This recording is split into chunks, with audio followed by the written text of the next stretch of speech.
Hi everyone, I'm Jessica Liley. I run AussieWristwatch.com and I love watches. Now, this is my first YouTube video, so God help us all, but I really want to sit here and just talk about watches, so I thought I'd give it a go. Look, I am what you would probably call a watch enthusiast.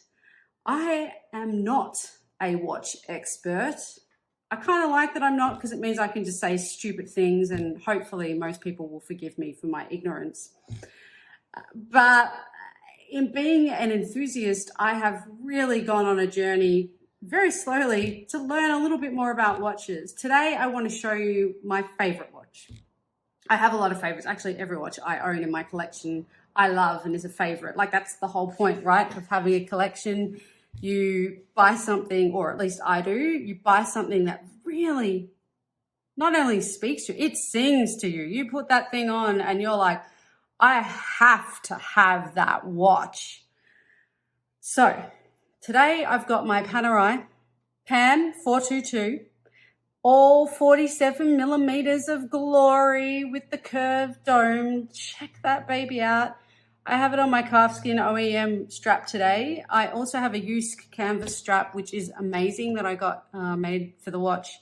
Fits perfectly and also sings when it's on and gives the watch a whole different sort of look and feel to it as well, which I love about that. But today we're going with how it came from the shop, basically. So this is a very uncomplicated watch. You know, it's got a very clean watch face, or dial, I should say. And I love it. I love it. It's manual. So here we go. Watch enthusiast tip number 1, automatic manual. Manual means every 3 days, for this one anyway, because the power reserve is 3 days, which you can see here. I wound it today. It's about 60 rotations to sort of get it to the 3 days from memory. Yes, I count. It's my OCD.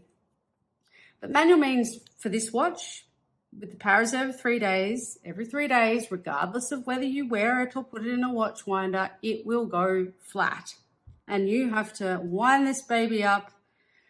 Usually have to reset the time because it might be a few days since I've worn it, and you roll on out again. The difference with an automatic is the automatic you wear on your wrist, like so, and the energy of you moving, doing, not that you do that every day, but you know, normal actions every day, means it charges and it keeps the watch going.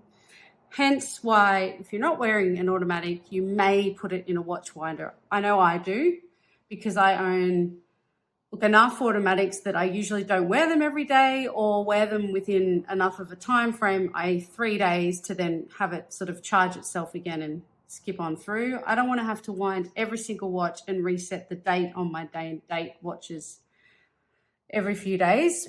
So I put them in a winder. Anyway, this Panerai is probably, for me, at this point in my enthusiasm and collection, pinnacle.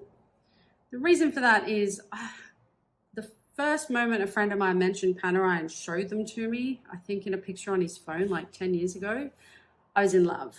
I was like, that is the watch for me. I can't even tell you why. I just loved the aesthetic of it, the chunkiness. I love a big watch, which most of you are probably going to glean from, you know, if I can waffle on any more about this. But I mean, look at that thing. That crown guard really got me, honestly. So my friend shows me these watches called a Panerai. He goes, oh, you know, I saw this watch today. It's amazing. He just started getting into the collection. I think he just bought himself an Omega. But he's like, I really want a Panerai. And of course, in classic friend style, I went, I want one of those too. But, if, you know, they're expensive. So it's taken 10 years to add the Panerai to the collection. But you know, I got one, a present from my wife for a significant birthday a couple of years back. And then this one for Christmas last year, actually went to the Kennedy Boutique in Sydney. They're really great in there. This is not a paid promotion. I just really like those guys. And it was Christmas drinks. You know, we were having a good time, having some champagne and looking at watches and, you know, just going with the whole theater of all of that and just, you know, asking them to humor me to try some watches on. And of course, I walked out with this. So good marketing, guys. Excellent, excellent trip. Like totally worth the cost of the champagne. But yeah, so that's what I'm hoping to achieve from doing these videos, is just having a chat for 5 minutes, showing you a watch, you know, from the collection. You know, it'd be awesome if you guys, you know, got in on the chat. I've been having some great conversations on Instagram with other fellow collectors and enthusiasts. You know, it's so cool to see how passionate everyone is about their watch. And I'm learning about all these other amazing brands that I'd never heard of before. And you know, I'd really love to add some more to the collection as I go along. So I'll talk to you about a different watch next week. Give me a shout out. Let's keep chatting. Also very happy to see that there's a heap of females out on Instagram, also into watches, because it does sometimes feel like it's more male orientated, and you know, this is clearly what they call a men's watch. It's not a men's watch. It's an any person who loves it watch. So that's my ethos to my collection, and I'll chat to you guys again soon.